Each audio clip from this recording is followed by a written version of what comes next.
For that, we turn to Spencer Overton, a voting rights expert at George Washington University Law School. He is author of the book, Stealing Democracy, The New Politics of Voter Suppression. And Roger Clegg, president and general counsel of the Center for Equal Opportunity. He served as a deputy attorney general in the Reagan and the Bush administrations. Welcome to you both, gentlemen.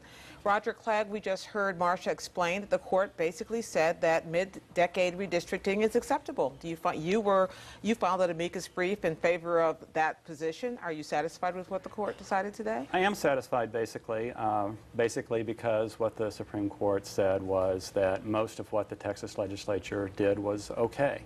And I think that's right. I don't think that there's anything wrong with redistricting during the middle of the decade.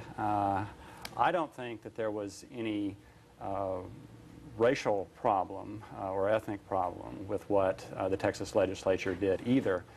So I disagree with that part of the court's decision. But basically, since what the court did was say that the Texas legislature was on solid legal ground, I agree with the court's decision. How about that, Professor Overton? Well, I disagree, Gwen. The court's decision puts a stamp of approval on politicians manipulating election laws in order to maintain control and expand their power. We talk a good game here in this country about exporting democracy to other countries, but in fact the people are often not in control. Certainly they weren't in Texas. As we saw in Texas, the voters don't choose politicians. The politicians choose voters through partisan gerrymandering. Well, let me step in and ask you about that. Is it unusual to expect that politics should be controlled by politicians?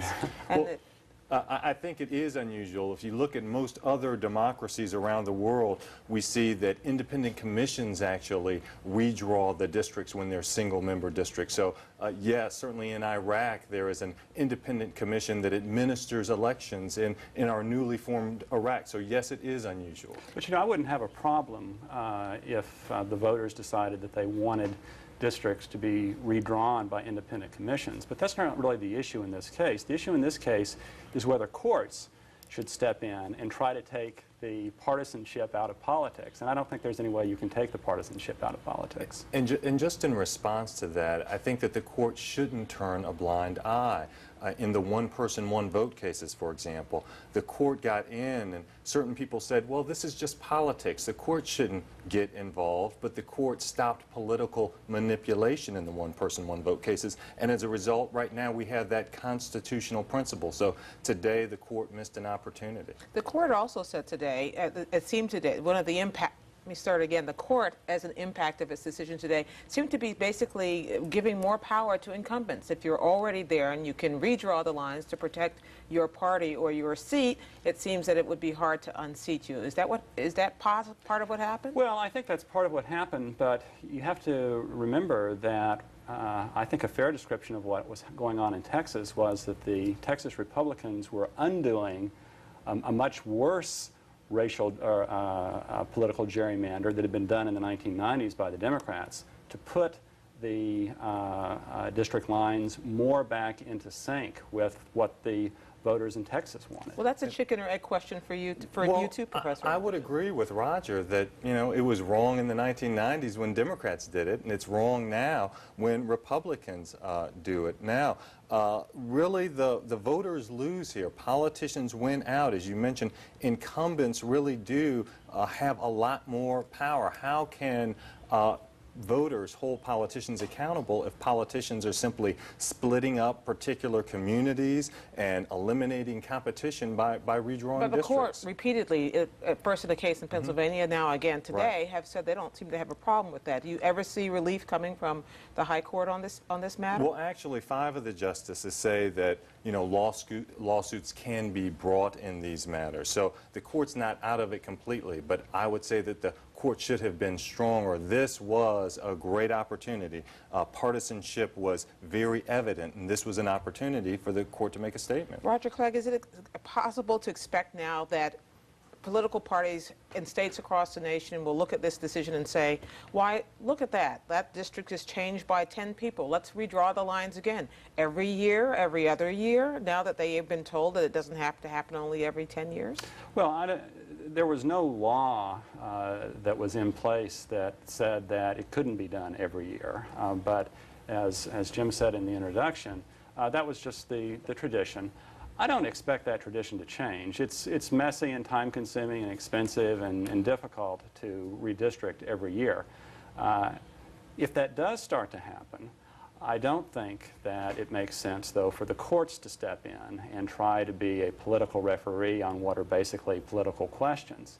I think that what has to happen is for the voters to step in. If there is a domino effect, is it the court's role to step in? I think certainly, and I think we are going to see some political payback possibly from Democrats in states like New Jersey or Illinois or New Mexico, where Democrats control all three legislative or all three branches of government here. Also, when a new party takes over the legislature, maybe the first thing they do is to redraw the districts, or maybe your poll numbers are down just before an election. Hey, why not redraw the lines in order to ensure you maintain power? So there's a slippery slope here, and the court's decision opens the floodgates. I have to say, though, that the slippery slope runs both ways. If courts start getting into the business of saying that we're going to monitor what the politicians do and step in whenever it gets too political, that's not a principle that can be limited to the elective process. Why not step in if the executive branch's appointments are too political, or if other actions or activities or laws being passed are too political? I just think that it's an area that the courts cannot get into. Spencer Overton, let me ask you about the other part of the case today in which the court, we already heard Roger Clegg said he disagreed with it, which the court said, yes, these districts were drawn to disadvantage Latino voters. In this one district in Texas, these two congressmen, both of them Latino as it happened, but one a Democrat, one a Republican. Republican won. What did you think of that part of the decision? And note that one of those Latinos received only 8% of the Latino vote, and that's why the 100,000 Latino voters were moved out of his district into another district. I think that that was a good decision. The court realized that racially polarized voting is alive and well, unfortunately, in Texas, and it works to the detriment of minority voters, and it was important that the court step in and say, hey, we're not going to go for this. The reason the district was drawn was to prevent this emerging Latino population from challenging and unseating the Republican incumbent. What is the difference that the court draws between racial gerrymandering and political gerrymandering? Well, this is the problem. I don't think that what was going on in Texas was about race. It was about politics. And even in this one district? Yes. I think this was the one part of the court's decision that was wrong. Because I don't think that the Texas story was about race. I think it was about politics. Unfortunately, Gwen, the Voting Rights Act has really been turned on its head by the court's decisions and also by Congress itself in some of the amendments that it's passed to it.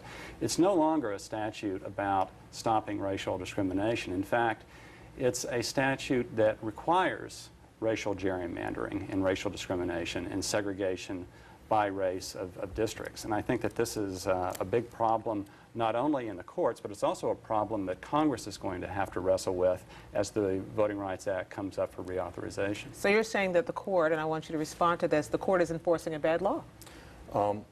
Quick note here, race and politics are intertwined. When white Democrats, after the Civil War, excluded black Republicans, they did it not just because they were black, but also because they were Republicans and they voted for Republicans. So they are intertwined. And I think that there's another point here as well. It's important to protect minority voters. I'm glad the court stepped up to the plate and did that today. But it's also important to protect the rights of all voters across Texas, and unfortunately, the court didn't do that. And we will leave the argument there for tonight. Spencer Overton and Roger Clegg, thank you both very much. Thank you.